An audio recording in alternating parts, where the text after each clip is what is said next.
Welcome to the Marvel Alliance podcast, where we cover anything and everything to do with the Marvel Universe. From the comics, TV, and movies, we will go from Earth 616 to the Mojoverse to the TVA in order to bring the Marvel Universe right to you. I'm the man without fear, Chris. I'm the nerd with the mouth, David. Alliance Assemble, Assemble. Volume 276. And yes, welcome to this current era of Marvel Alliance, where we are truly the victims of Marvel Studios and Marvel just basically saying, you know what? Yeah, we're not going to pump out news, and we're just going to kind of leave people hanging and doing some fun stuff. So yeah, so that's why we took last week off, and we weren't going to try to take 2 weeks off unless we had to. So we've got a kind of an evergreen topic tonight to talk about that David has not been a part of, and I've updated some things about maybe some of my choices. So yeah, so we're gonna have completely honest, no big news in the rumor mill. Hasn't been strong necessarily, and David and I just said, you know what, let's just have some fun and bask in the past of what has been Marvel streaming television. So, but yeah, so it's been a couple of weeks. So how you been, David? I've been pretty good. Just been busy, life been busy, having fun with kids, and spending a lot of time playing video games and catching up on sleep. Yeah, it's been busy last 2 weeks. It's work's been good, family's been good, and soccer season has come to an end, and then it's freed up a little bit of time. But with Halloween week this week, it's also for us in the education world, it's a week of excitement, but it's also a week of trepidation to see how that's going to go. But thank goodness it's on a Friday, because the kids get to celebrate and don't come back the next day because they got a weekend to get some of that sugar out of them. So yes. Yeah, no rappers in the hallways or on seats or in other random places. It'll probably happen still a little bit on Monday, but hey, Yeah. it'll be interesting. But what are you all dressing up for Halloween? We got to at least talk a little bit about it. This is the first year in a while I am not dressing up as anything other than maybe throwing on a Spider-Man mask. One kid is a demon version of the Scream guy, and another one is an inflatable man riding a alien, I think. Yeah, Okay. it's something weird and inflatable, and he absolutely had to have it. And out of all the things that was inside of the Halloween store, which some of these costumes that they have, I am surprised that are sold in stores. That's what he picked, and I was like, "Oh, it's appropriate. It fits. All right." All right. Yeah. Yeah. My kids are dressing up. One is Batman, and my daughter is going to be Cinderella. So it is. The interesting thing is, like, she hasn't talked about Cinderella all year. It's basically she's been one of the all into Wicked, and so I could have sworn Alphaba, Glinda, something. Nope, Cinderella. And I asked her last night. I said, "Why Cinderella?" She's like, "I don't know." I said, "Okay, well, you'll be different, all right." Yeah. But it'll be fun. I'm debating whether, depending on how tired I am when I get home from work, is whether I'm going to my old reliable Indiana Jones. I've got all the gear for that. I've done that the last couple of years. But if I'm particularly tired and just want to throw on one thing, I'm down in that Scarlet Spider hoodie, because dang, I love that hoodie so much. Yeah. It's a good one at that point, and those who know are the real ones, you know. And I would do wear it out at some points, and people say, "Dude, I love that." I was like, don't you? You know who this is. Yeah, it's So that is got to be a marvelous choice. So the Spider-Man for me is the old reliable. Like if I just don't feel like doing anything, I have the full costume. I wore it last year, but this year it's probably just gonna be I'm gonna be more casual Spider-Man, like in his button-up shirt, just throw on the mask and swing it out in your regular clothes. yeah, a pivot jack in there saying I'm dressing up like a Clark Kent. Figure it would be easy to fling mail in. Oh yeah, it would be. Says kid isn't participating, but again he's 17, so he's over it. Yeah, well, it ebbs and flows. Yeah. They go out of it for a bit, and then they want to come back. But yeah, so yeah, if you did notice, we say we were off, but if you noticed in your feeds, there was a short episode Mr. Travis Snell decided to come in, and I guess he taken some umbrage with what I had said last week in response to his little quote unquote joke that he tagged me with. And, we've gone back and forth a little bit, but he wants an answer to his quote unquote challenge. Well, you know, he responded that for my call out to questions, that he did have a question and he hasn't received an answer yet. Well, guess what? There's a time and a place for answers to those, and we call them the listener feedback section. So if you were hoping, Travis, to hear an answer to your challenge, you're not going to get it right now. You're going to get some sort of answer in the listener feedback section. So, Yeah. stay tuned. Some sort of answer. Keyword, some sort of answer. But since we've got a show to get on, and we want to move on to what we do best here at that point. So before we get into that, we have the lovely network plugs to get out of the way. So we are part of the Geek Ultimate Alliance Network with 6 shows covering the wide range of geek and nerdom. To see the full schedule, check out the show notes below and subscribe to the Geek Ultimate Alliance Network on Twitter at GUAPod Network, so you know when all the shows drop. We also have a Patreon, so if we want to throw a couple of shekels our way, we've got 2 tiers. We've got our $1 tiers, our tip jar to say, hey, you think we're doing a good job? And then we've got our $5 tier with ad-free episodes, early access episodes, and Patreon-exclusive shows. We've got a couple of shows from Marvel Alliance that we did on there. We've done the We Can Watch This All Day, the Marvel Infinity Saga rewatch. We've done Tales from the House of X, where we looked at all our favorite movies from the Fox era of X-Men. And then our most recent one, the Baxter Broadcasts, the Fantastic Four retro film reviews. So those are out there for all the patrons to enjoy. We've got the DC Alliance guys doing their DC film through the years. We've got Joe getting ready to wrap up his Multiverse Minutes, 30-plus days of Halloween. And he also, on the 1st and the 15th, he does his Disney Dives, looking at the animated classics of Disney in chronological order. So a lot of back content. We want to thank our patrons. We can't do this without your support. But if you're not a member of our Patreon, go to www.patreon.com/GUA network so you can enjoy that and be a part of our Patreon alliance. But if you're not a member of our Patreon, totally understand. If you can take 30 to 90 seconds to rate and review us on Apple Podcasts, Spotify, Amazon Music, wherever you get your podcasts. We greatly appreciate it. And last, but certainly not least, we want to thank our official sponsor, panelboundcomics.com, for your omnibus hardcover collected edition needs. The crew, JP and the crew at PBC, have got it going on with excellent customer service, immaculate packaging, ships around the world. Earn those discounts, earn those points to get some discounts on books. And they've got the new final order cutoff. New pre-orders for Marvel. It's a smaller one this month for Marvel. They sometimes go through this, so I can put it all right here. We've got Web of Spider-Man Omnibus Volume 2, first time ever coming into print. We've got Daredevil Modern Era Epic Collection, the Murdoch Papers coming out. We've got Star Wars Legends Legacy Omnibus Volume 1. This is the era post-Skywalkers, where there is one surviving Skywalker left of the Legacy. And he is no longer a Jedi. He is a bounty hunter. So will he take up the mantle of his legacy? We got Wolverine Not Dead Yet Omnibus. That is AK Wolverine Volume 7.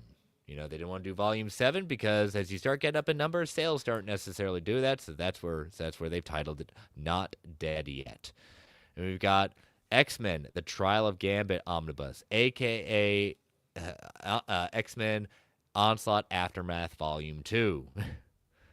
Brand New Day, Spider-Man, the conclusion of that saga in Volume 3, Fantastic Four by Dan Slott Omnibus, and the Invincible Iron Man Omnibus Volume 4. Get those and all the rest of them by using 2 different codes. You can use Marvel GUA at checkout to get $2 off every single order, or use MGUA-SIT for 5% off when you order 4 or more books together. It lets them know you're a listener, and we want to thank them for being our official sponsor. All right, take that down. There we go. Yep, I'm definitely teasing it at that point. Again, you gotta make people wait. Especially when they try to call you out and accuse you of things that, it's funny when you spin information, spin facts. He's been watching too much of the American news media these days, right? Yeah, he's definitely got the spin down. An important question: are you snagging that X-Men? I need more clarification. I don't know what you mean. You talk about the book? Yes, I will be definitely picking up that X-Men one because I have the Aftermath Volume 1, so I've got to get that. So yeah.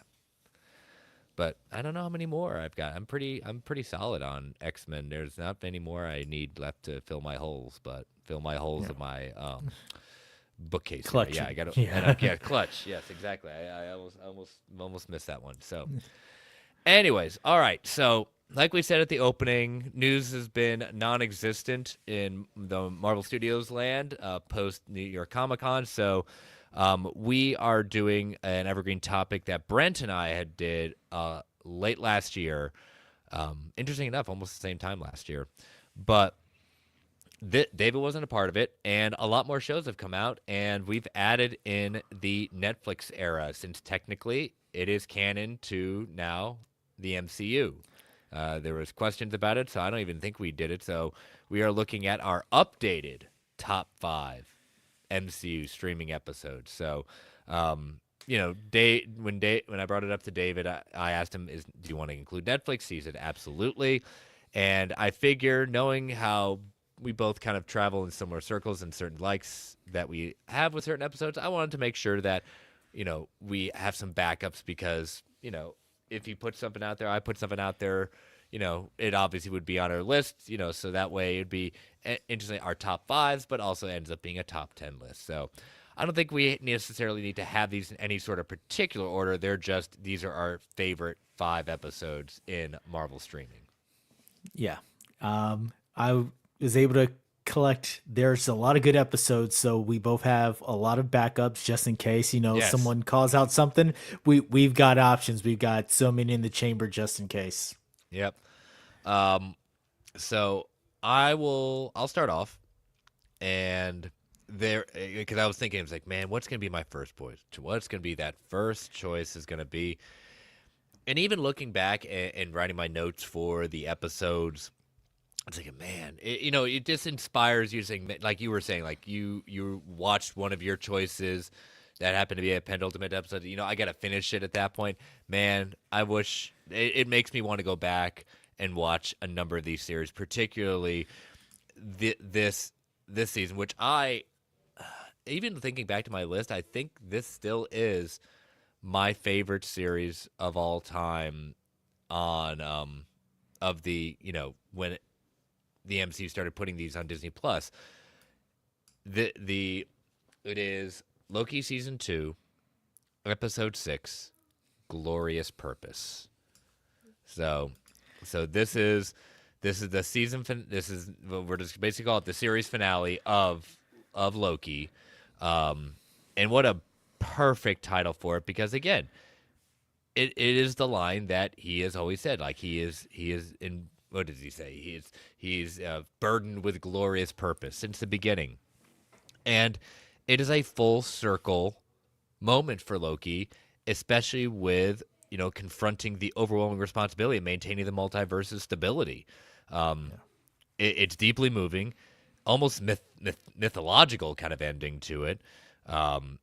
Visually stunning, emotionally resonant. Hiddleston's performance, especially as he's going through and having this Groundhog Day like experience where he's going through trying to, every time he thinks he's got it figured out, to save the time loom, and it still blows up in his face.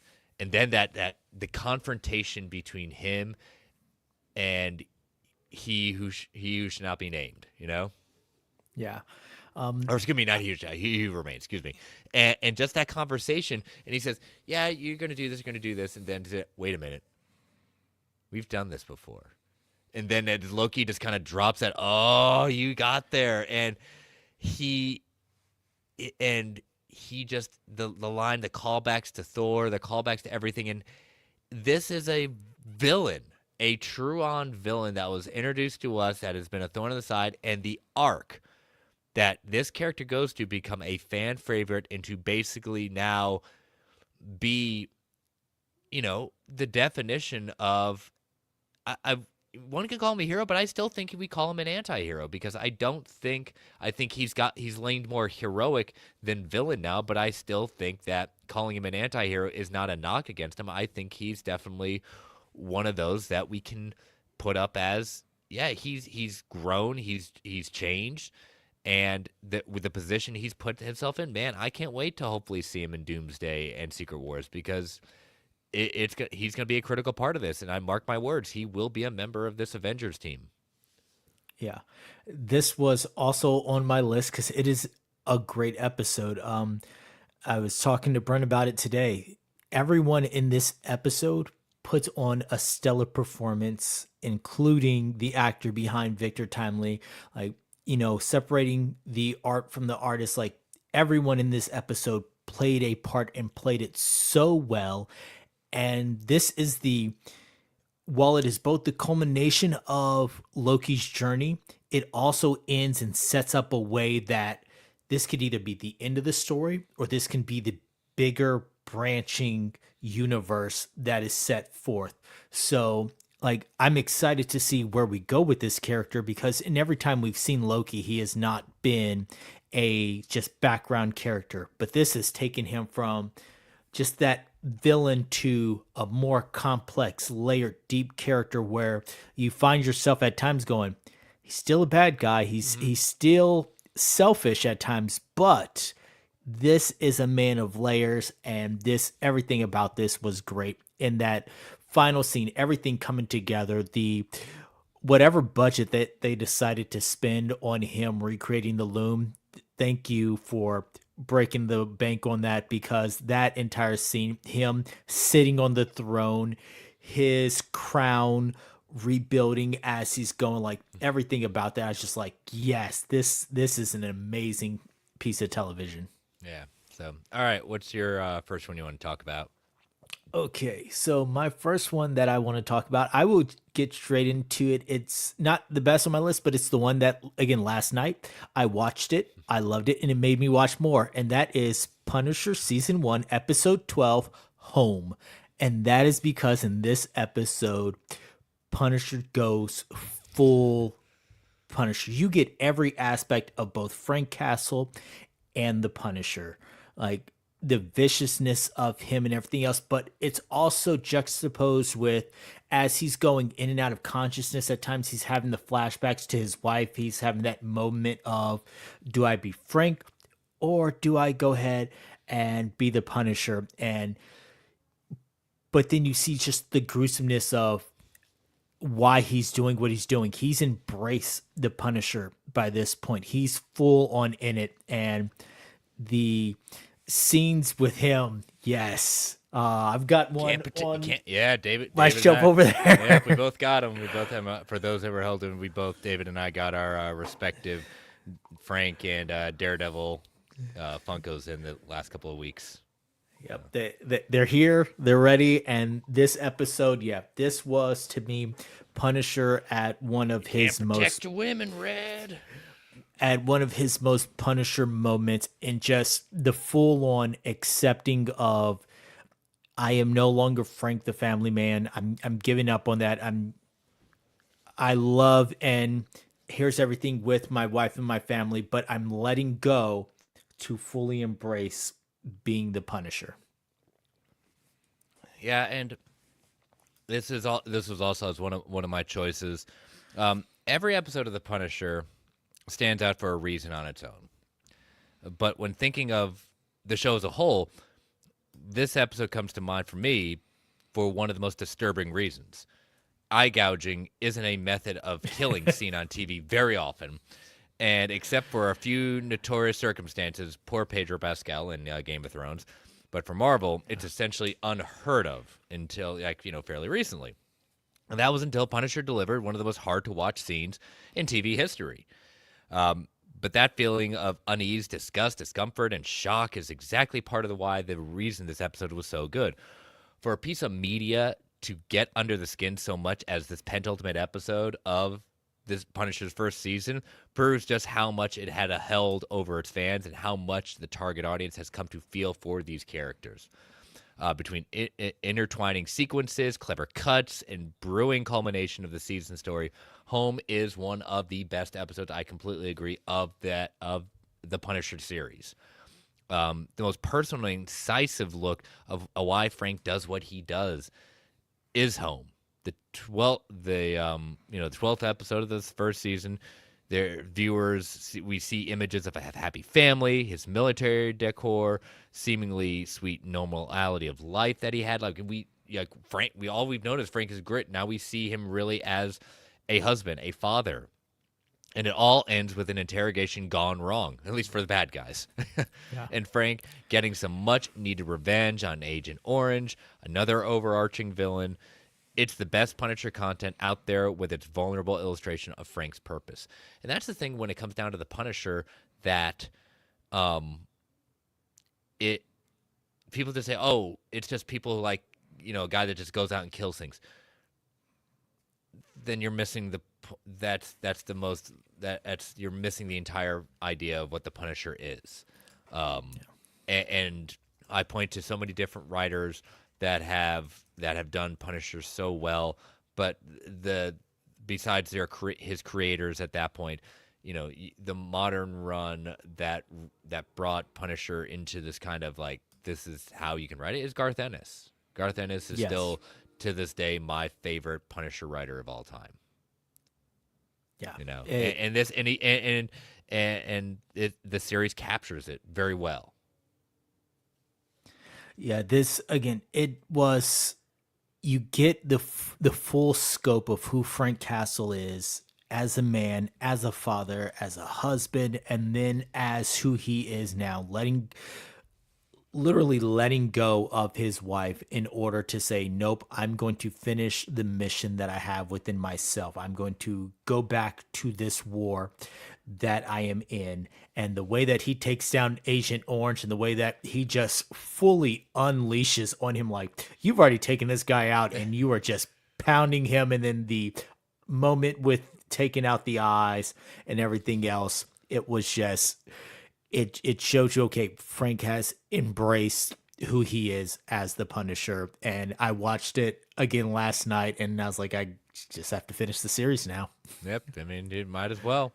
All right, so my next one, this series, every time I go back and revisit it, every time I think about it, to say it's just quote unquote standard Marvel, there was so much more going on, and I got into some pretty heated discussions with friends of mine about it and why this show had a lot deeper things, and quote unquote people want to say certain things about the show, fine, but I think there was a lot more going on, and I'm so glad they didn't shy away from certain things and confronted it. And that would be the Falcon and the Winter Soldier, and I'm specifically talking about Episode 5, Truth.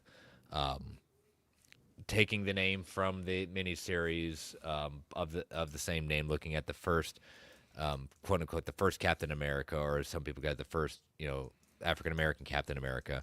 Falcon and Winter Soldier is often remembered as one of Marvel's most uneven Disney Plus efforts. Episode 5, I disagree with that. I understand why people say it, but I think, knowing what the show is going through behind the scenes, I think what they bring in with Truth represents everything the series is about. Sam Wilson and Bucky Barnes retrieve Captain America's shield from John Walker and his public downfall. Then that fight sequence alone and basically breaking John Walker's arm to get the shield off. I mean, that was a visceral way to open the episode after we saw previously what John Walker did after decapitating someone on live TV. Reclaiming his shield, Sam grapples with the weight of Captain America's mantle and the complicated history of black heroes in America. The episode pulls absolutely no punches. It delivered emotional, thought-provoking scenes between Sam and Isaiah Bradley, played by expertly, to this day, one of the best supporting characters that Marvel brought into this. I'm so proud and so happy that they did with Carl Lumbly playing Isaiah Bradley, giving the story of the richest and the resonance rarely seen in superhero TV. At the same time, Bucky's arc reaches a cathartic turning point as he begins making amends for his past. The pacing slows down to allow the characters to breathe, making the payoff hit even harder when Sam finally steps into his destiny. The subsequent training scene quickly became everything the Falcon Winter Soldier promised it would be, but that conversation between Isaiah and Sam still gives me goosebumps. And just when Carl Lumley, as Isaiah Bradley says, they will never let a black man be Captain America. You see the pain, you hear what happened to him, and Yeah. it's just like everything right there is laid out on the table. And his follow up, and nor should you want to Yes, be like, exactly. And it makes they don't sense for want you him. there. Yeah. And from my perspective, why do you want this mantle to celebrate people who did not want us? Yes, that is an amazing, amazing episode. Yeah. We That's also where we get the scene with Zemo and the Dora Milaje. We get don't call her Val, Yep. saying that, hey, you made the right choice, offering him, his chance to make things right. We get these scenes with Sam back home in Louisiana and his sister Sarah having her moments with Bucky. Like, there's just so many moments that build characters in here that is just it. Yeah, that is an amazing episode. Yeah. So, what's your second pick? All right. My second pick is going to be Moon Knight episode 5, Asylum. All right. All right. Also put on my list, and it's a very good choice. I would agree. Yeah, from everything from the field of reeds and how they did that, and just the beauty and the specter of, no pun intended, of everything that is being shown in this afterlife.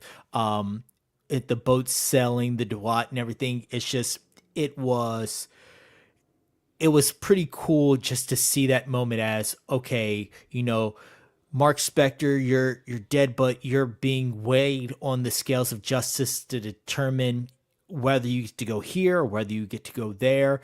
And as he's going through all this, you have Dr. Harrow, who is trying to convince um, him to open up and let him in. But we also see the moments of Stephen Grant and Mark Spector, and how these two became to be the breaking of his brother dying, his mom blaming him for the death, and just the way that he cracked. So all through this series, we had been seeing him have these missed calls with his mom, only then to find out that this was just his two personalities, and this is how he coped with that pain, by breaking, literally breaking in a moment. And you watch this break happen in kind of real time as he's walking down the street. And like, this was some incredible acting in this episode. So yeah, it definitely made my list.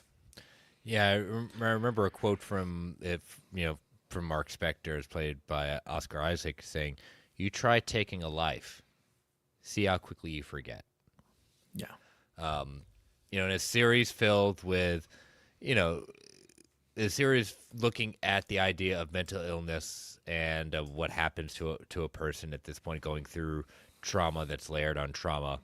Asylum goes above and beyond the rest in exploring, Moon Knight and Mark Spector, and Willis also getting deeper into the Egyptian mythology than any other chapter of the series. Mark and Steven's journey through the underworld serves as a very suitable pretext for a flashback-centric episode with that answers questions, raises more, because again, it's Moon Knight, you can't help but raise more questions, and sets the stage for a blockbuster finale with a very interesting conclusion. In my opinion, Asylum reveals to audiences everything you could want to know about the story of Mark's life, the origin of the mental health struggles, and then how he became enslaved by Khonshu. Was Spectre forced to relive this tormented past while Grant discovers it for the first time? Oscar Isaac delivers two great, different, and compelling performances in the same episode, with Steven acting as the vessel for the viewer to uncover the mystery of who he is. I agree. I think Asylum shines through the depth and it gives the main hero, the stellar performances, the sides the Egyptian mythology dives into, and how exceptionally it sets up an even bigger ending. After all, there's nothing better than to predate an action oriented finale than a profound character piece. And that's what I think a lot of times we see with Marvel penultimate episodes. Like, we don't get a lot of strong finales, but those penultimate episodes seem to kind of hit home. Yeah. Uh, that I will say Marvel does good with two things: penultimate episodes and episode fours. It, Oh, episode 4. Okay, fair. Well, I won't throw an episode 4 at you. I don't know. I'm looking at my list right now. Do I have an episode 4 on here? I've got one, two, three, four more episode Huh. four. Oh, okay. Well, there you are. You're calling. I think about. Nope. I do have an episode 4. I do have an episode 4 as one of my choices. We'll see. It may be coming on or we'll mention, but all right. So yeah, let's take an ad break before we continue with our list. So listeners, these ads help keep the lights on in the Geek Ultimate Alliance network. We don't get to choose what ads come on, and they could be a bit loud. So give it a 3 count before they come on. 3, 2, 1. We'll be right back. And we are back. All right. So, this is when you have a lot of choices, and it's just like, could it be on there? But this episode, I don't think many of us thought anything like this of a show of this caliber. It was good, but we were like, oh my goodness, I can't believe they did this. I can't believe an episode brought this out there. And it's going to be not an episode 4, but an episode 5 from X-Men 97, episode 5, Remember It. The minute you said episode 5, I knew exactly where you were going. It's one of those where I have other choices, but this is one that truly is on a list, and I know it's probably would be really much on your top 5 and a lot of people's, just because it's an animated show. I'm not knocking animation. I'll be the first one to defend animated movies and animated shows that are quality, but man, who would have thought that X-Men 97 would have delivered the episode that just people said, I mean, I literally, when I saw it that morning, I had tears. I was getting welled up. I was having some tears because it was so powerful. It was so, like, I didn't think we were building up to something like that. It's devastating, unforgettable. That left us as viewers, generally me included, shaken. When a wild sentinel invades Genosha, several mutants leap into action, most notably Gambit, who finds himself making the ultimate sacrifice during the desperate battle between Bastion's forces. I mean, we started picking up by that point, like, whoever it says previously on X-Men, that's what the episode was going to focus on. In a minute I saw the title says, oh no. Like, I started thinking about it, saying, no, they won't do that to Gambit. They won't. I mean, I know it's comic accurate, but they wouldn't do that. Yep, there you go, Fifth of Jack. Yes, that hits all the feels. The writing gave Remy an emotional spotlight that he long deserved.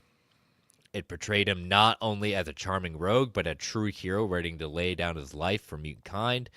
The episode's pacing was relentless, building tension throughout the heartbreaking climax where he meets his end in a blaze of glory, where he grabs on to after he gets stabbed in his side, and he just looks up and grabs on, uses his kinetic energy and says, the name's Gambit, remember it. And even prior to that, like, his whole going back and forth with Rogue, and is she going to be with Gambit, or is she going to be with Magneto? The animation, voice acting combined to deliver one of Marvel's most emotionally charged moments. Rogue's heartbreaking grief is palpable at the end when she's just I can't feel you. And you just, the lifeless body, just her holding his hand, and you just see the tears streaming down. I can't feel you. It defines, it literally is, for the entire series, the best episode of X-Men the animated series of all time. It really is.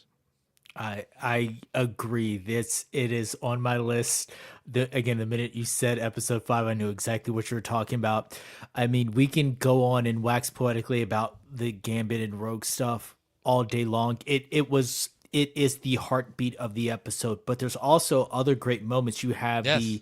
the newscast interviewing the X-Men, and I will say three words to this: Cyclops was right. His speech when she asked why they're lying and why they put on the facade, and she says, "We gave you a chance to be normal," and so why did you lie? And he says, "Because you're normal." He says, "You're ungrateful. We fight, risk our lives for you. Evil mutants, robots, crazy aliens. I gave him up. I gave him up because you can't say thank you. Because I have to stomach your questions and prove that I'm a person. I lie because the truth is we're nothing like you. And thank God, because it's the only reason you people are still alive." I was like, my man, let it out. And But then realized, dang it, I can't believe I said that on air. yeah, but there were just so many. The gravity of this episode, the amount of stuff that they packed into this episode for everyone. Then you had the deaths of the people from the council as this whole thing is going on, like Sebastian Shaw, Madeline Pryor, like all these big names are going down. And yes, the Gambit part, just there was nothing about that. When he's driving that motorcycle up there and he's about to make his attack, I'm like, oh, my man is going full kamikaze. I'm here for it. And yeah, he lets through, and Rogue's tears at the end, Magneto's moments at that point, just everything about that was the fear in the New Mutants' eyes as they feel like they are about to die. The Morlocks watching the deaths happen around them, and just the fear and the sadness in their eyes. Yeah, it was incredible. Yeah. All right. What's your third choice? All right. My third choice, I am going to go a lot more lighthearted with this Okay. one and stick to my episode 4, since I just mentioned it. And I'm going to go Hawkeye, episode 4, Partners. Am I right? The Okay. most fun episode. It had LARPing, I and was about it to say, this is had a LARPing episode, isn't it? had us falling just head over heels in love with two characters that going into this you did not realize they were going to just be the fun great episode. The Yelena moments of this, it's fun. It gave you another layer to this character that made a lot of people see her in a different light, get that, those laughs with her character, the making macaroni, things like that, the fight in the elevator over pushing the button, things like that, like just all those moments between her and Kate Bishop. Oh, Kate Bishop. Oh.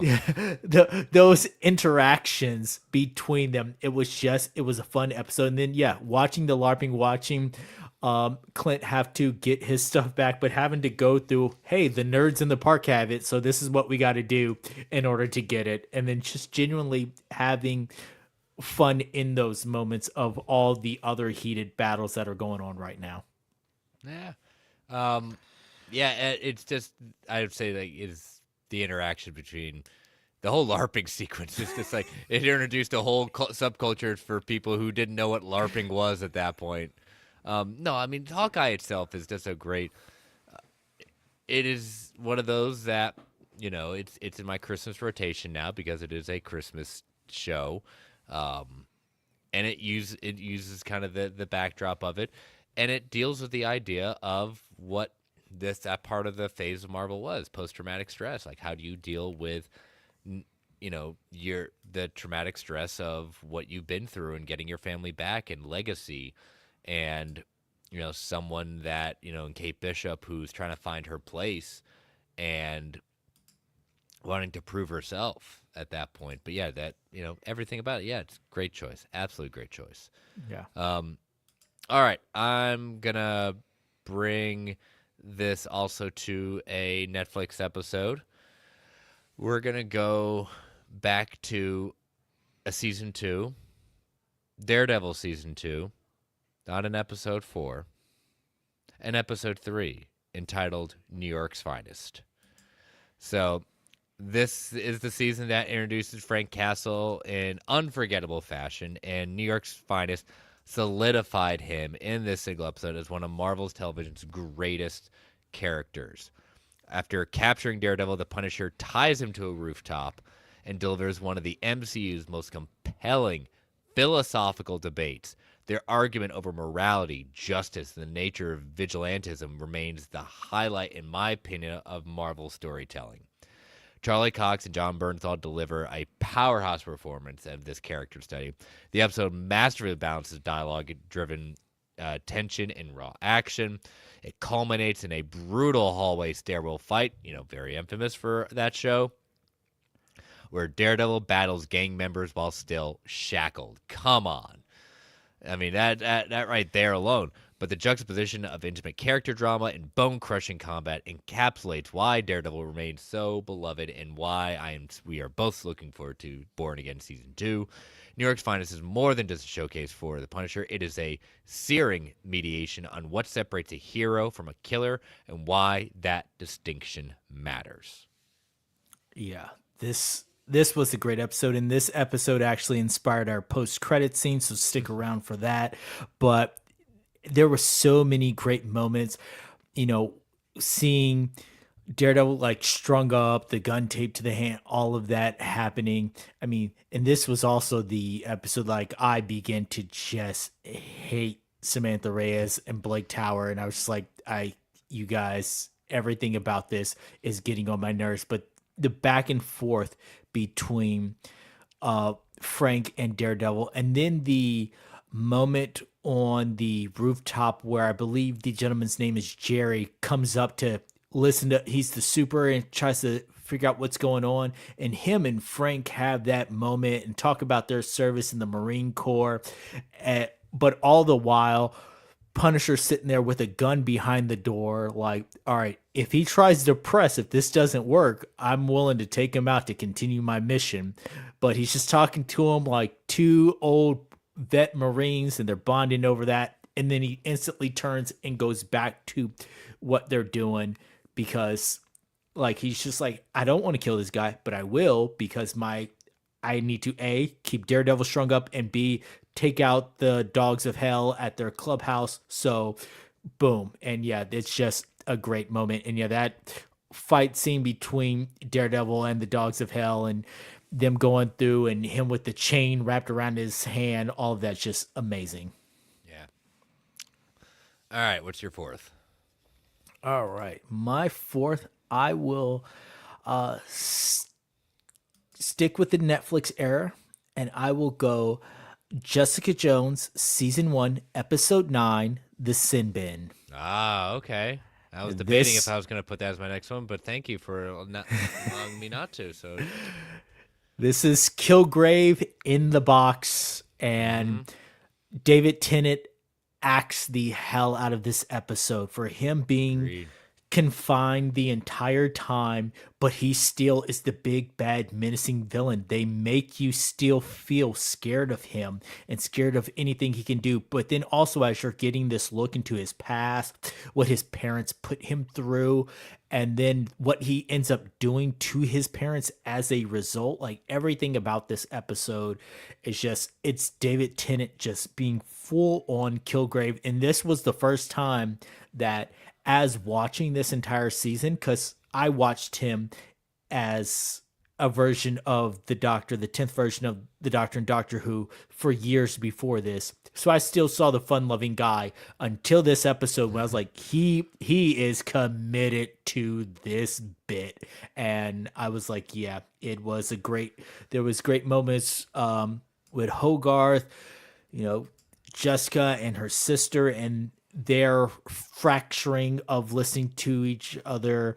So yeah, everything about this, and again, the moment with him and his parents where you find out the experiments that they did to him, the torture that they put him through, and then the way that he ends up taking out his parents as a result, it was a lot of great acting for someone who was trapped in a jail cell the entire time.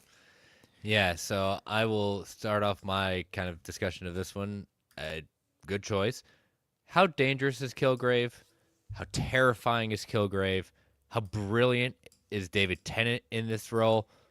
Watch this episode and just bear witness to how terrifying and how great of an actor David Tennant is as Kilgrave, the Purple Man. Jessica thinks she's got a good plan to take down him, and it involves Kilgrave's parents. Jessica finally has Kilgrave. He's in a cage where he belongs.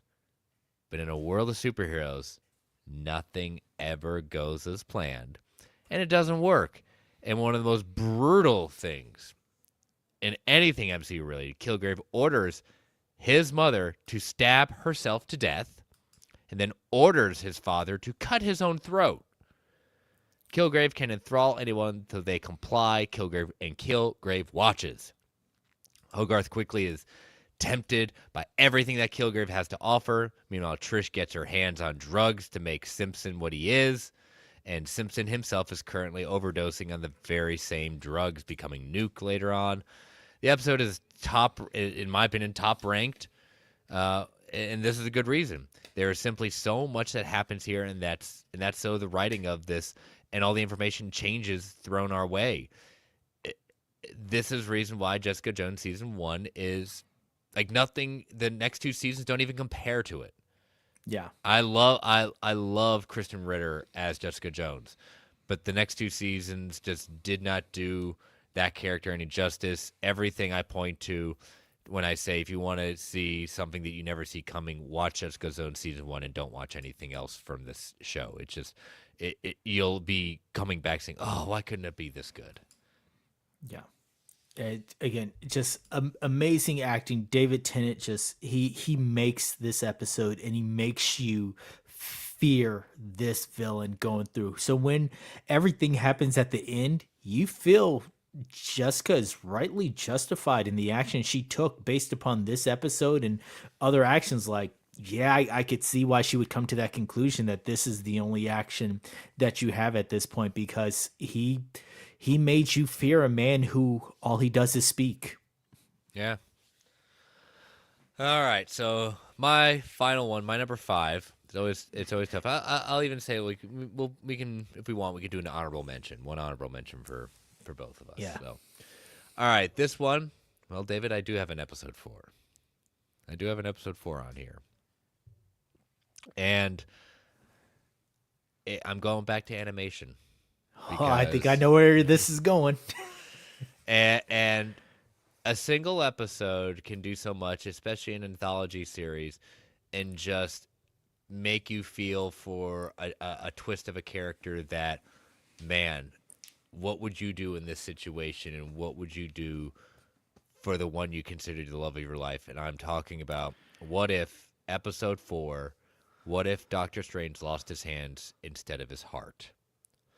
So, the MCU has a habit of characters having to fight themselves throughout a franchise.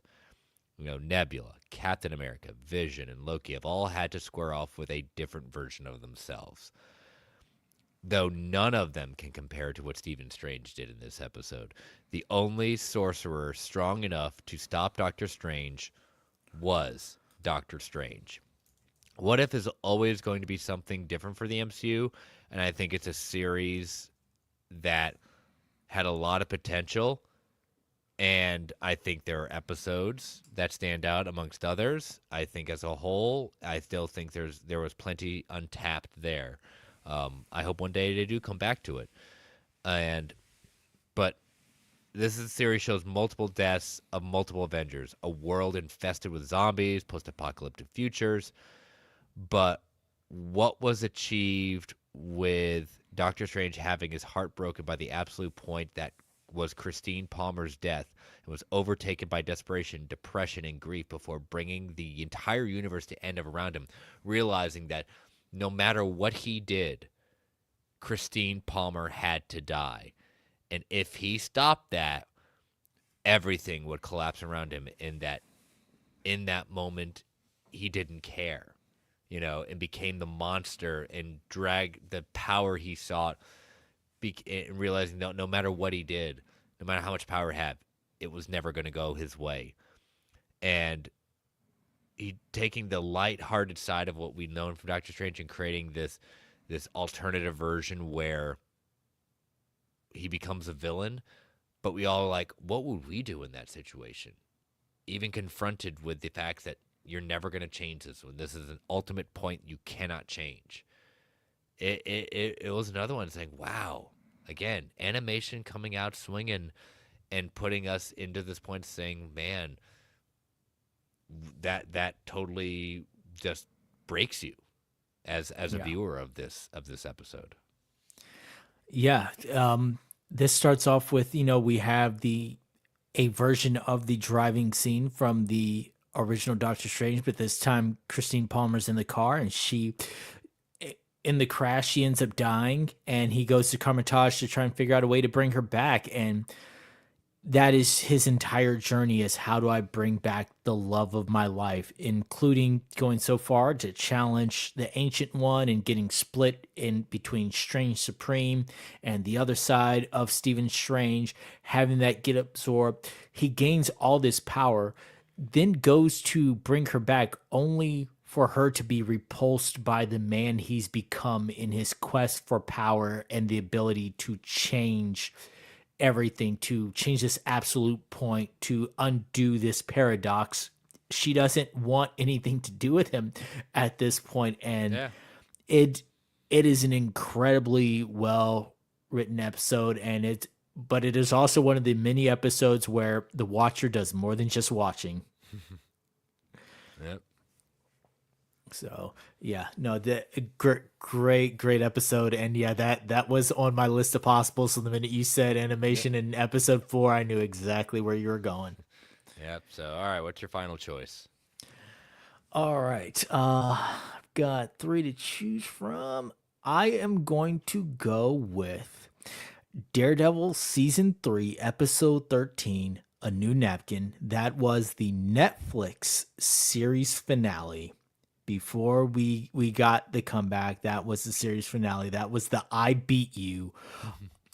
Everything about this episode, the fight between him and Fisk, everything going on with Bullseye, like this was an incredible episode. And the way that it ended at the time, not thinking that we were going to get any more of this for a very long time, I felt, man, that this ended on an absolute banger for us if we are not going to get this back.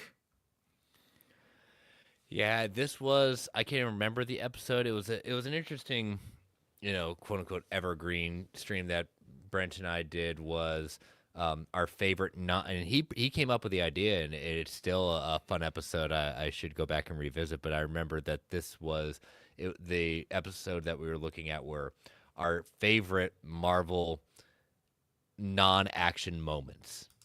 Um, and this was and he first had to question me on this. He says the scene at the end where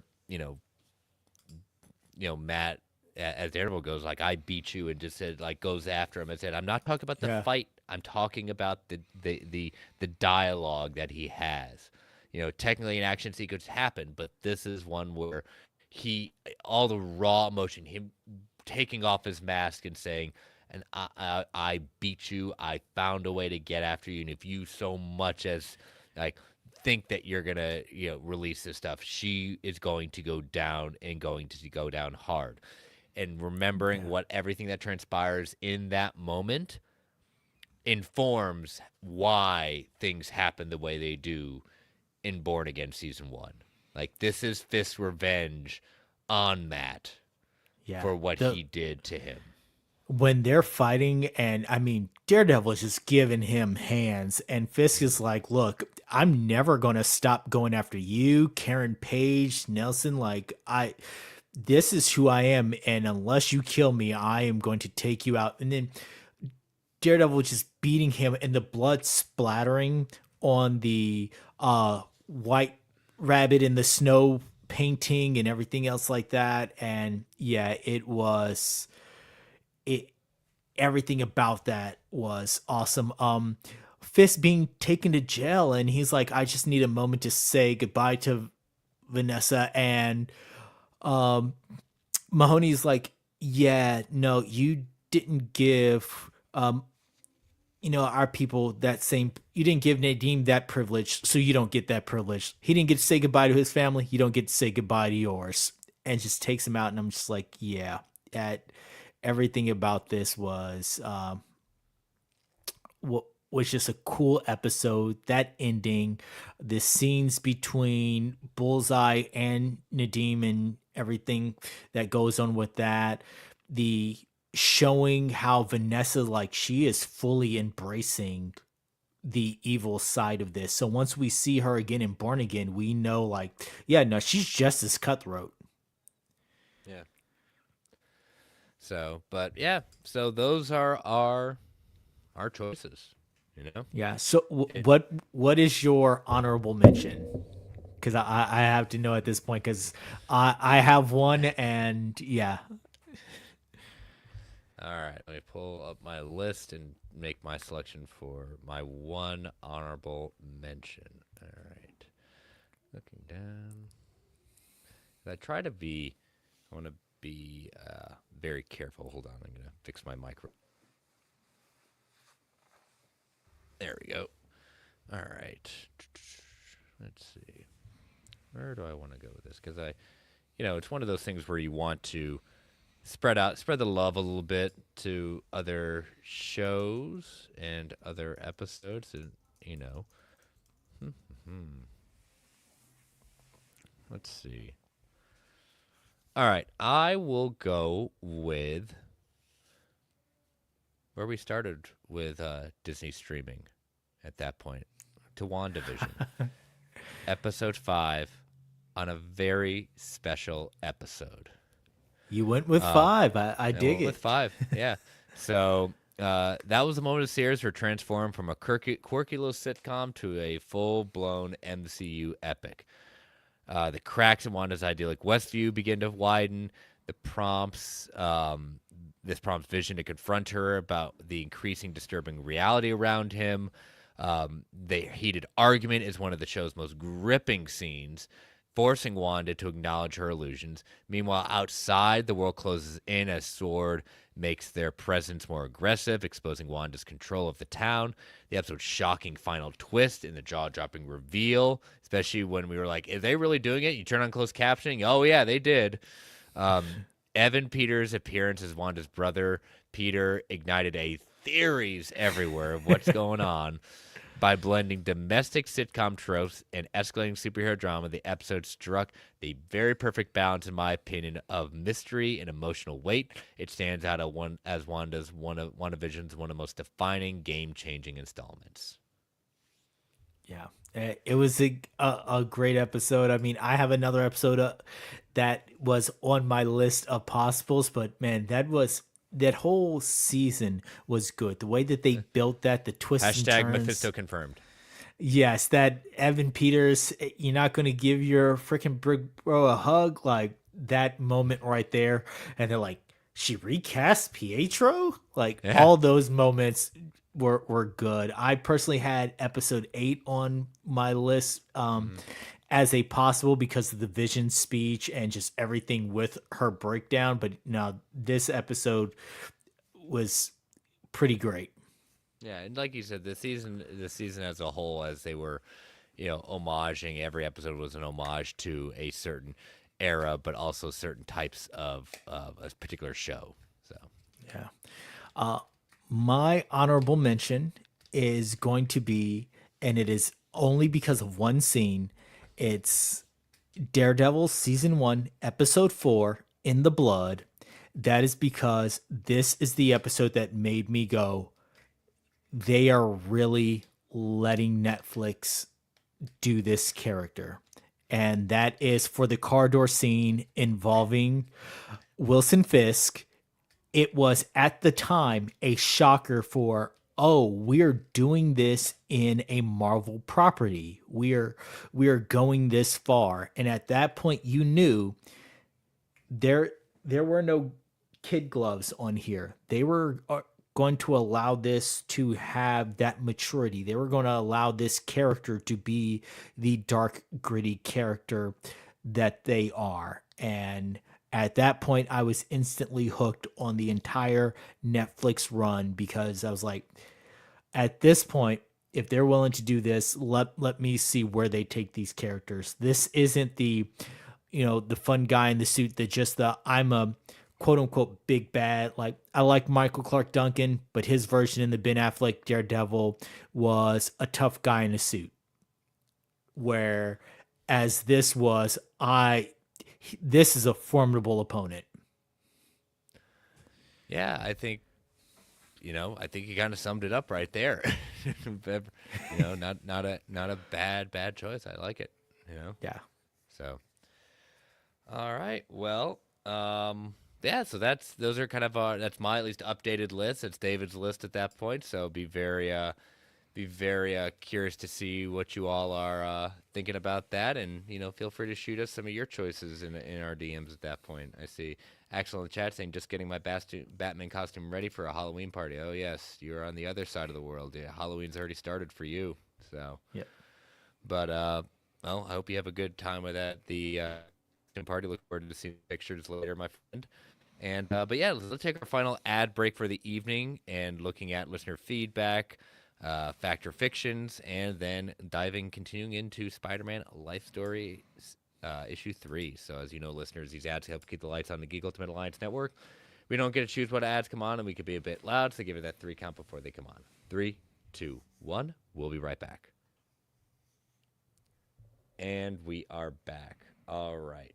So you've got, I believe, I put up the Spidey signal as usual, and we got some questions. Yeah. So I'm going to start with Brent's question. Okay. Um, and then we can move on to the other part of feedback. But let's start, Brent had a question of I'm hearing other podcasts talk about whether or not the general audience would be able to understand having a Batman in the DCU and another in the Reeves verse. There's also talk of Spider-Man 4 with Tobey Maguire. People never seem to bring up that multiple Spider-Men could cause confusion. Do you think people would be confused by more than one Batman or Spider-Man? And if the answer is different for each character, why? That's a good question. I had an answer for this one Yeah, go for immediately it. when I read it, and that is that Marvel has already set up the possibility by having them have the crossovers, by establishing that there are multiple universes, by establishing that Toby went back to his universe. You can have a Spider-Man 4 and it's well established that it's already over here. DC, in my opinion, has not done a good job of establishing this is an Elseworlds. The best they did it with was The Flash and where that movie went, and the fact that there's not going to be any true fallout of that movie because of factors outside of that movie. They didn't really get a chance to build on, okay, there are these separate universes. But because Marvel has set up and reaffirmed that there are multiple universes, these things can coexist at the same time. It's easier for you to say, oh, yeah, we're bringing back him and this is Spider-Man 4, but that's that universe. This is universe whatever, whatever. This is not 616.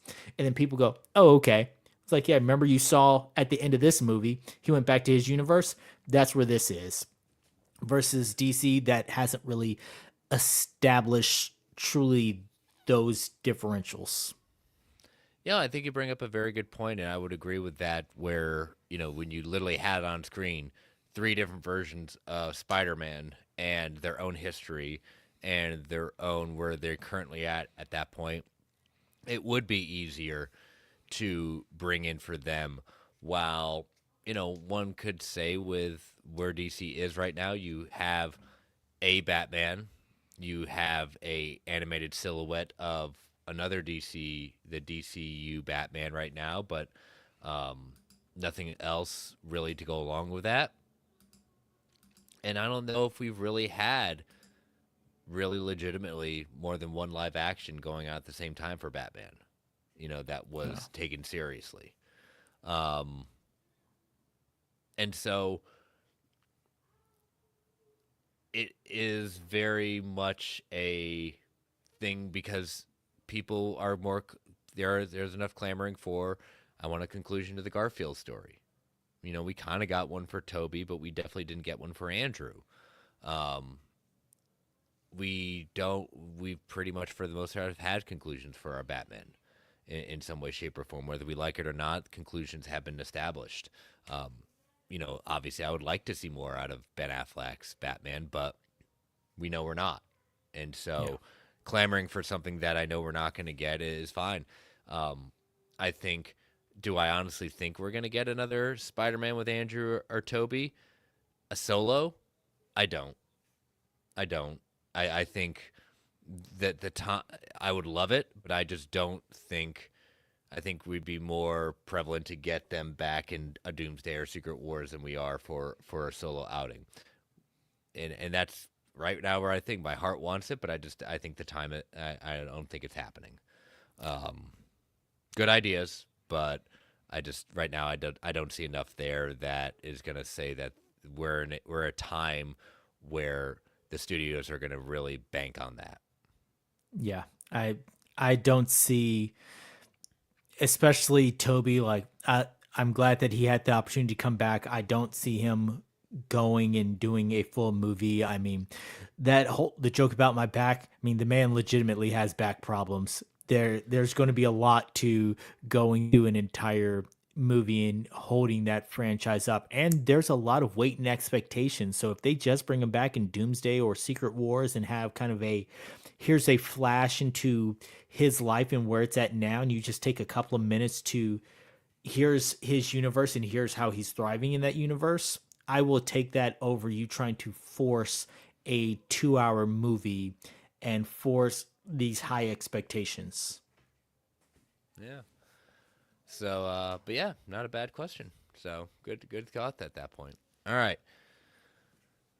So is it time for me to answer Mr. Snell's challenge? I give you the floor. Well, Travis, despite what you think that you haven't been thanked enough, there are receipts out there to being thanked. I don't know what more you want. It sounds like I don't think you were joking necessarily. I think there was a little more of a serious nature. So you can spin it all you want in the sense of you thing was a joke or that you deserve all the thanks. And again, I have given you many thanks, many different ways, but it sounds like you want more. And I don't know what, we've tried to communicate, and apparently we both have friends on either side that are, I know I will take no things for what people have supposedly come after you and said. Definitely not at my egging on at any point. People do what they do, and I don't control that. But you challenged me for to confront you in trivia at the Geekverse 24-hour stream that you've come out triumphant against Taylor 2-1 in your trilogy battle with that, and it sounds like you want to start one up with me. For as you're using the kids, do it for the kids at that point, and it's why was it just like you to put the kids involved into this and to bait me like this, and this is my wife's birthday weekend to do this, and so now you're making me choose between putting my wife's birthday weekend to confront your way of your ego needs to be boosted at that point. So, I've got to think a little bit more about what I'm gonna do and how I'm gonna do this, and if it's even possible. I want to confront you on that one. So we're gonna have to see exactly. I'm gonna have to like think around and you're putting, like I said, you're putting me in between my wife's birthday weekend, and I don't know how she would feel about that. How would her wife feel about that, uh, Travis? At that point, so you know we'll see. An answer's coming. As I said, I will give you some sort of answer. I gave you, an answer of we'll see. But an answer's coming. An answer's coming very soon. Will you see it coming when it happens? I don't know. We'll just have to see when it comes. But are you paying attention? Are you watching closely? An answer will be coming. Stay tuned. Here we are. I await the response. My only hope is that he does not choose the platform of the gimmick this weekend to air his responses because I don't want to be caught in the middle. It's. I just don't appreciate being put in a place where I have to choose between celebrating my wife's birthday and for the children of British Columbian Hospital, which is an amazing organization that does great things. So, an answer's coming. Just not right now, but it's coming. Stay tuned, listeners. It's heating up. Yeah, it's like I said. Are you watching closely? So, all right. Well, let's get back to back to the normal episode. Back to action, as they would say in another favorite of nerds. So, fact or fictions? Fact or fiction time? Yes. I would say so. All right. So let me pull back up those from a couple weeks ago. I believe these were mine, and as always, I have it pulled up. But if you don't go back quick enough, it sends you back to everything. I gotta fill dead air because Twitter Yeah, doesn't want to load right now. I'm excited for the ones that I have chosen this week. Some of them I've had loaded for the last 2 weeks, and then one of them I swapped out on the fly yesterday. Oh, okay. All right, I'm going back to here we go. Old trusty reliable. There we go. Got it. All right, number one. Wanda and Scarlet Witch will not appear in Vision Quest in new footage. 62.5% said fact, 37.5% said fiction. Number two, Colleen Wing will return in Daredevil Born Again Season 2 as the new Iron Fist. 47.1% said fact, 52.9% said fiction. You all disappoint me. For shame. Number three, we will see a major team member of the X-Men die in X-Men 97 and not be resurrected. 84.6% said fact, 15.4% said fiction, so someone else is on the chopping block. And number four, from our buddy Anthony, Turk Barrett will return in Daredevil Born Again Season 2. 57.1% said fact, 42.9% said fiction. So they want a little more Turk action. Yeah, I mean he is a linchpin character and has always provided good laughs. Yep. So, all right. What you got, David? All right, so the first one is my most far fetched of them all, and that is DC and Marvel will have a live action crossover moment within the next 2 years. DC and Marvel will have a live action crossover. Moment, 2 years? crossover moment. Crossover moment. This could be something as small as them acknowledging, on a character, just like how we had in was it Peacemaker, where they acknowledged the Spider-Man meme, but actually having a moment where we see a character cross over. They've technically they have done it in animation, and Yeah. kudos if you know what I'm speaking of in particular. Yeah, it's I know we've heard the what was it, the wanted Peacemaker to have Daredevil show up at that point. Yeah. I get the discussion about that. Right I now, mean, I don't see it happening. Not in 2 that's just years. It's a far fetched one, but I think with them It is. having they have a comic book crossover happening again in the past. Stan Lee made a cameo in Teen Titans Go the movie, so Stan Lee did a cameo doing a Stan Lee cameo in Teen Titans Go the movie. That's just how meta that they got with it. Yeah. So it's a hope, but we will see. I don't have too much faith in it, but I think it is even a non-zero chance. Yeah.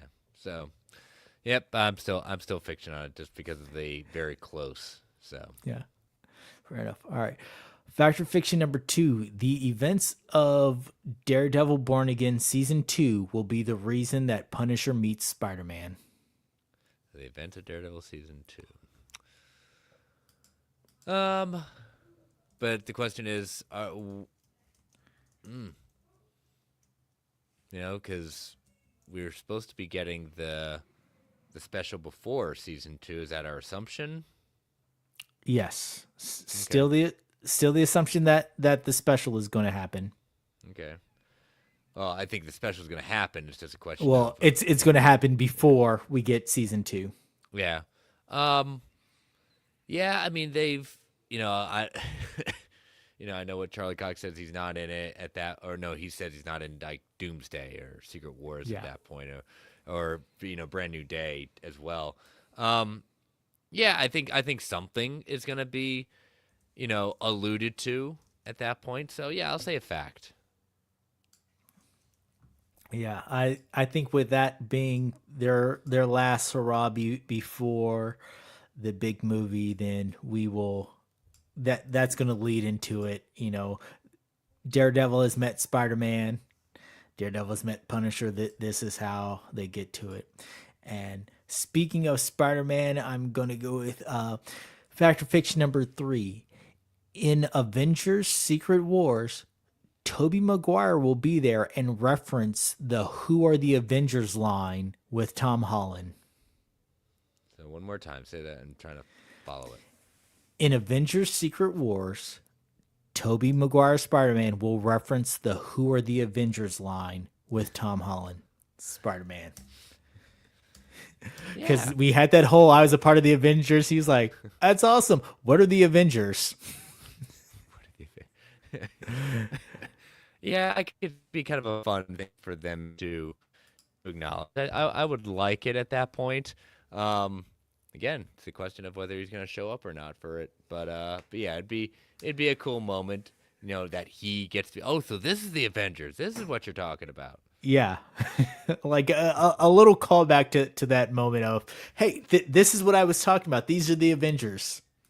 Yeah, no, I could buy it. Yeah, I'd be down with that. Yeah. All right. So Droga, those are my 3.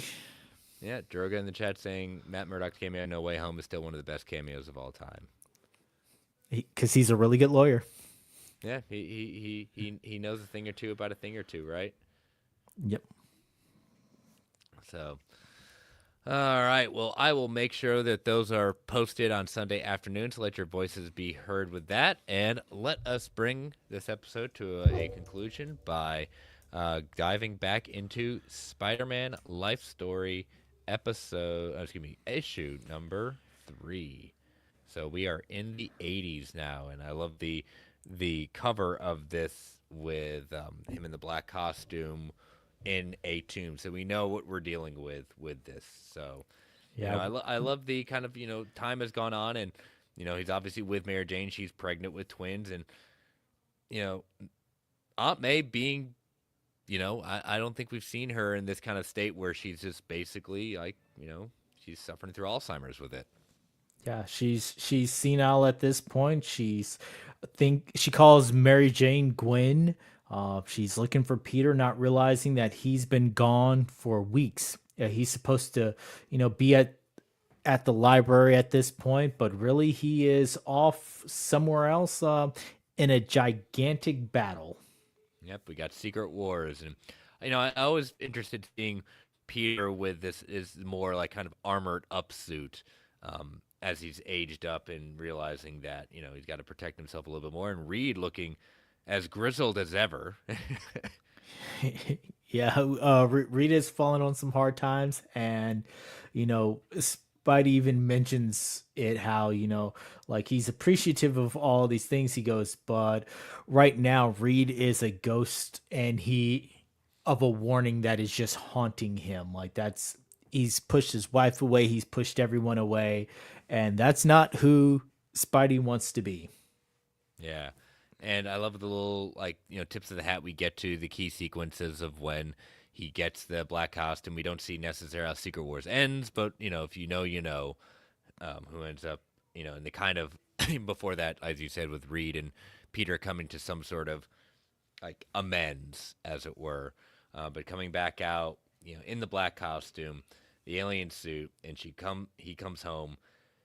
They have embraced. He sees the twins, and how much he's missed for there, and then what's gone on in the world with a nuclear weapon being launched out, and the sacrifice that had to be made in order to stop it, with Vision just being just kind of like a silent specter for the disaster that happened when the weapon, the nuclear bomb went off. Yeah. Um, Vision is he tried to save some people, ended up diverting this nuclear bomb, so things were still affected. He uh, went and phased out, and he stayed that way, just stuck in this moment. And even though he is Vision, he has this look of fear and this look of sadness Hmm. just stuck on him as he's still phased out standing in the wreckage.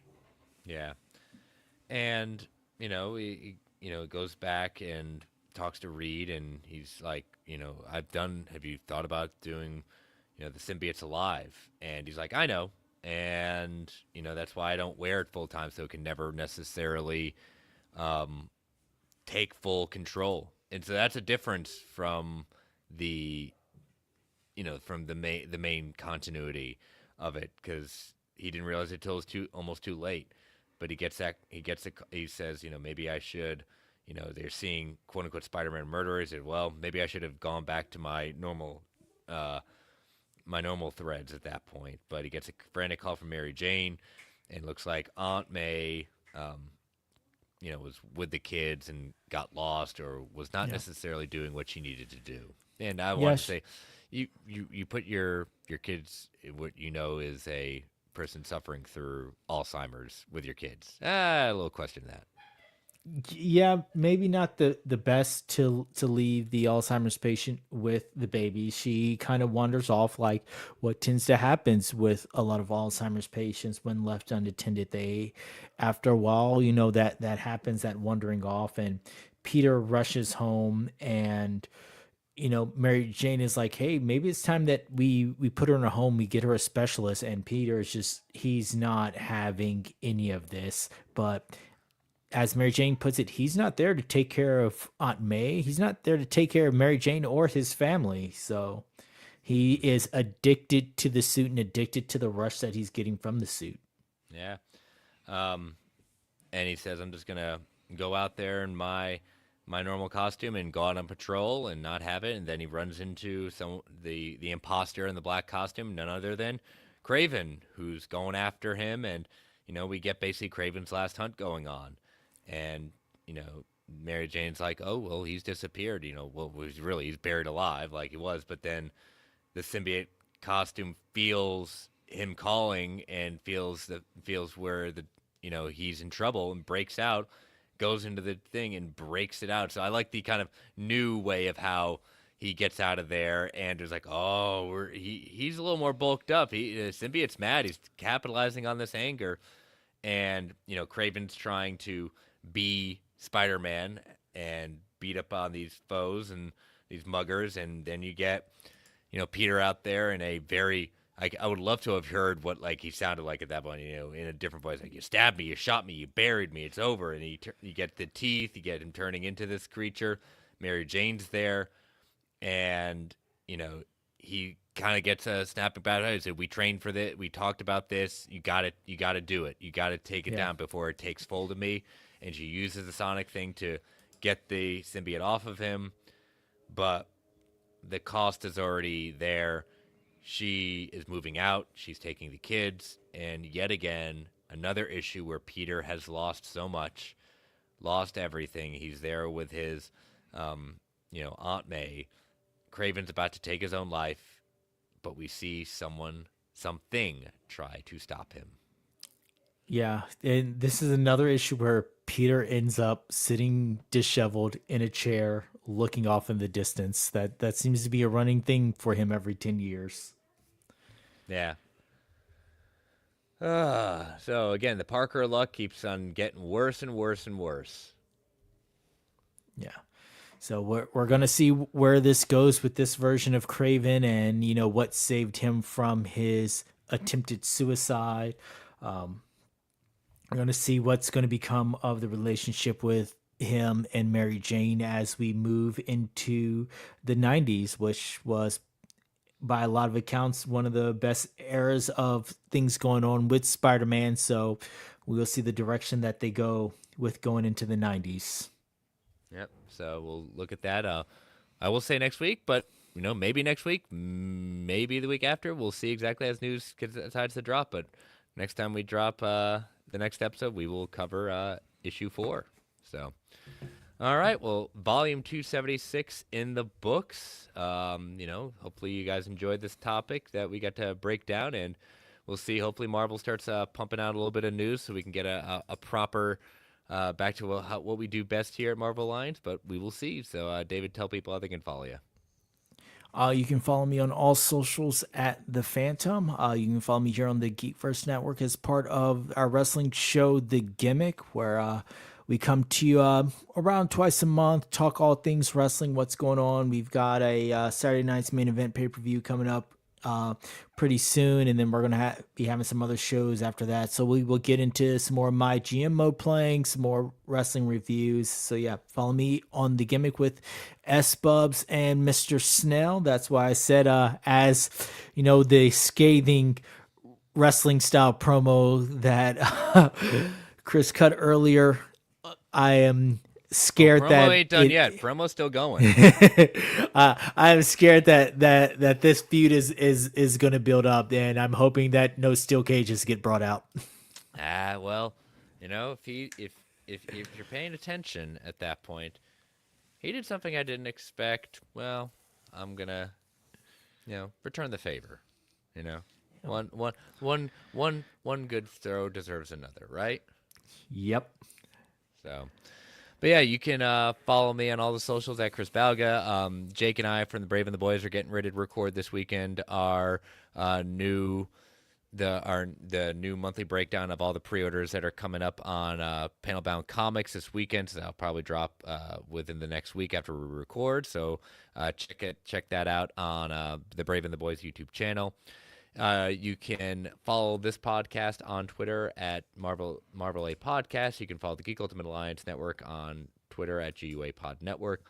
You can email the show at marvelalliancepodcast@gmail.com. And you can reach us on all the DMs. All our DMs are open. Give us fact or fictions, questions you have, just comments in general. Gladly, and we'll put it on the show and respond to you in kind. Continue to rate and review Marvel Alliance Solo Feed on Apple Podcasts, Spotify, Amazon Music, wherever you get your podcasts. We greatly appreciate it.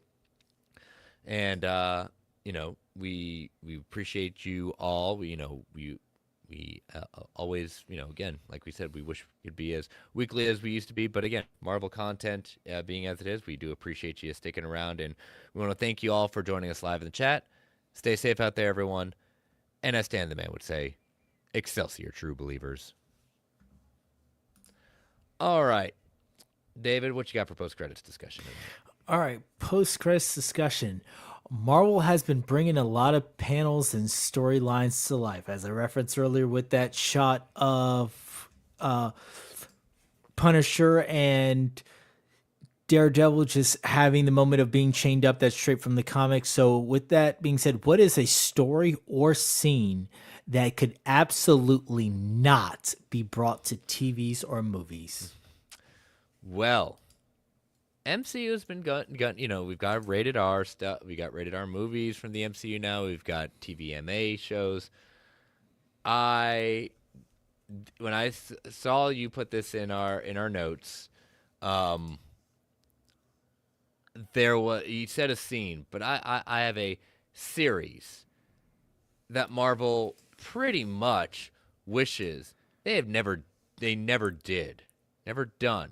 Would rather it never existed. And this is one I do not see them ever homaging, referencing outside to make fun of or saying, "Oh God, what mistakes we made." And that would be a little mini series called Trouble. Have you ever read Trouble, David? I have not read Trouble, Oh so well, enlighten me. enlighten you. So Trouble was a 5 issue limited series written by Mark Miller, illustrated by Terry and Rachel Dodson, published 2003 to 2004, and it was a series that followed a summer vacation of recent high school graduates May, Mary, Ben, and Richie, as subjects of different things of teenage things, and it was heavily marketed as a new origin story for Spider-Man, with much of the promotion centered around how the series' primary characters are heavily suggested to be younger versions of Spider-Man's family members: Aunt May, Uncle Ben, Richard, and Mary Parker. Um, so here's the plot. I'll save you the trouble because you also will not find this on Marvel Unlimited. That's how controversial this series was. May, and her best friend Mary get to summer jobs at a resort in the Hamptons where they begin dating fellow coworkers Ben and his brother Richie, respectively. May and Ben's relationship soon becomes very hot and heavy. I'll leave it at that. And there is depicted in the book hot and heavy. Basically going as far of not seeing things, but very close. But Mary tells Richie that she is abstinent. A very frustrated Richie begins having an affair with May. Soon after, May becomes pregnant. The affair is exposed after May discloses her pregnancy to Ben, and he responds that he cannot be the father as he is sterile. Fearing reprisal from her religious parents, May considers having to dealing with pregnancy before deciding to run away from home. A desperate May later contacts Mary, and despite Mary's continued anger over the affair, she agrees to help her. Mary formulates a plan to claim May's baby as her own, allowing May to conceal the truth from her parents and allowing herself to test Richie's commitment to their relationship. May gives birth and returns to her parents, and Mary and Richie begin to raise their son Peter as their child. Yes. Yeah, your look at that one is just like what everyone was saying. Yes, this was put out as a new origin of Peter Parker's family. Oh my God. No, Trouble will never be adapted. But have fun reading it there if you can find it. Wow. Yeah. Yeah. No. That.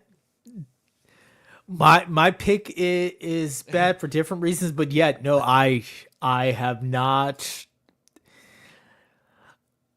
All I can think is like that. That's a side of Aunt May that I don't need in my life. Oh, the panels in the book. Look it up. The panels in that book are quite enlightening.